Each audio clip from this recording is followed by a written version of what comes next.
A group of thugs thought they had found an easy target, a lone black woman walking through a dim Chicago alley. But what they didn't know was that she carried more than just a quiet confidence. Behind her calm exterior lay years of elite military experience. What unfolded that night would not only crush their assumptions but ignite widespread debate and admiration across the internet. Let's go back to the beginning. It was late Friday evening, and the chill in the air clung to the streets of downtown Chicago like a quiet warning. Streetlights flickered lazily, reflecting off wet asphalt and glimmering puddles. The city moved in its usual late-night rhythm, the hum of passing cars, distant sirens echoing in waves, and bits of laughter and conversation drifting from bars and diners still open to the night crowd. Among the shadows moved Maya Williams, a woman whose every step radiated quiet control. She was 30, her figure lean and athletic beneath a simple black hoodie pulled over her head. Her jeans were worn, and her hands were tucked into her pockets. To the untrained eye, she might have seemed like any other woman walking home after a long day. But Maya's walk wasn't just casual, it was calculated. She moved like someone who belonged on those streets but didn't trust them. Someone who knew when to blend in and when to vanish. Years of high-level military training had tuned her senses to detect even the faintest disturbance. So when the pattern of footsteps behind her began to sink unnaturally, she knew something was wrong. She didn't turn around, she didn't need to. Her peripheral vision, sharpened like a hawk's, caught 3 silhouettes, 3 men tracking her pace from a distance. She noticed the way their shadows grew and shrank under the streetlights, the way they hovered just far enough to not alert her, but close enough to react quickly. Among them was Brad, the oldest, and clearly the leader. A rugged, confident figure with a permanent smirk etched across his face. At 35, he had built his life on petty crimes, his cockiness shaped by years of slipping past the law. The 2 with him were younger, rougher, less polished, eager followers who mimicked Brad's boldness without understanding it. Brad's voice was low but smug. "She's by herself. This won't take long." To him, Maya was a routine score, just another woman walking alone, vulnerable and oblivious. But Maya was none of those things. Her body may have been calm, but her mind was already running tactical scenarios. Her training from years of classified operations was kicking in. She mapped out the terrain ahead, evaluated every object she could use as a weapon, identified every route for defense or escape. When she turned down a narrow alley, one she knew like the back of her hand, the men followed eagerly. They believed she was isolating herself. In truth, she was setting the stage. The alley was dim, flanked by brick walls and littered with trash bins. The overhead lights buzzed faintly, casting long, distorted shadows. Brad and his gang stepped in behind her, effectively sealing off both ends. It was the perfect trap, or so they thought. Brad took the lead, approaching with feigned kindness. "All right, sweetheart," he said, his voice soaked in false charm.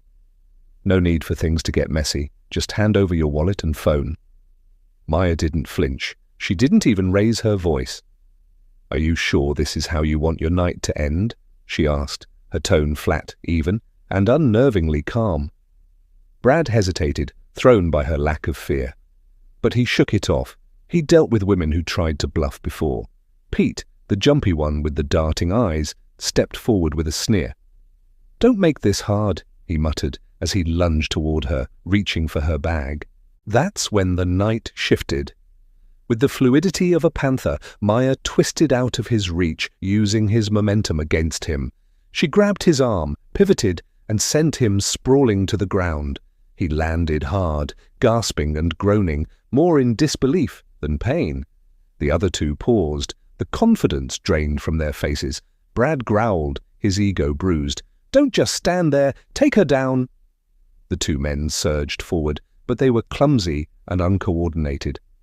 Maya moved with the precision of someone who had been trained to fight in confined spaces. She ducked under a swing, using her surroundings to trap one thug against the wall. A metal pipe became a barrier. A stray bottle was used to throw off their footing. Her movements were deliberate, fast, and merciless. One attacker crashed into a dumpster after missing his mark. The other found himself flipped over Maya's shoulder in a stunning display of controlled force. She didn't waste energy, she dismantled them with economy and grace. Now, only Brad remained. He stood, frozen. The arrogance that had carried him into the alley had dissolved completely. He looked around. His crew was down, scattered, groaning. Maya stepped toward him, her eyes locked on his. The weight of her stare alone was enough to make him retreat. "Leave, while you still can," she said firmly. Brad raised his hands and stumbled backward. He didn't argue, he didn't threaten, he just fled. But Maya wasn't done. In a flash, she was behind him, grabbing him by the collar and lifting him slightly. Her grip was unshakable. "Who do you think you're messing with?" she asked, her voice low and dangerous. Brad's bravado crumbled. He stuttered, barely able to meet her eyes. "I didn't know. We didn't mean anything, I swear." Maya gave him a humorless smirk. "No harm? You cornered a woman in an alley and called that harmless?" She let him go. He dropped like a stone, scrambling back on all fours. Maya reached into her pocket and pulled out a small, worn metallic badge. The dim alley light glinted off its surface. Brad's eyes widened as he realized what it was. A service badge, one only given to elite military personnel. It wasn't decorative. It was earned through years of combat, discipline, survival, and sacrifice. "She's military," he whispered, horrified. Suddenly the distant whine of sirens cut through the air. A bystander must have seen something and called the police. Maya took one last look at the battered group on the ground. "You're lucky I'm letting the law handle you," she said, voice ice cold. With that, she turned and vanished into the shadows. By morning, Chicago was buzzing with the story. News outlets scrambled to cover the bizarre and thrilling event, a group of would-be muggers completely overpowered by a single woman. Security footage from a nearby parking garage captured the action in grainy but clear detail. The video showed Maya moving like a trained ghost, her attackers falling one by one as she outmaneuvered them. The footage went viral. Social media exploded with hashtags like "Ich Shadow Sergeant," "Ich Wrong Woman," and "Harsh Respect Her Power." People debated everything, from women's self-defense to the dangers of judging someone by appearance, to what elite training actually looks like in action. Empowerment became the theme of the hour. Meanwhile, Brad and his crew nursed bruises in a county jail cell, their reputations shattered, their egos deflated. "She moved like wind," one of them muttered, still holding his ribs. Brad didn't speak. He had nothing to say. That night was the last time they would ever think about attacking a stranger. As for Maya, the attention meant little to her. She had done what she had trained her whole life to do: act decisively and protect herself. The story faded into background noise for her. That evening, as the lights of Chicago flickered back on, she once again walked the same route home.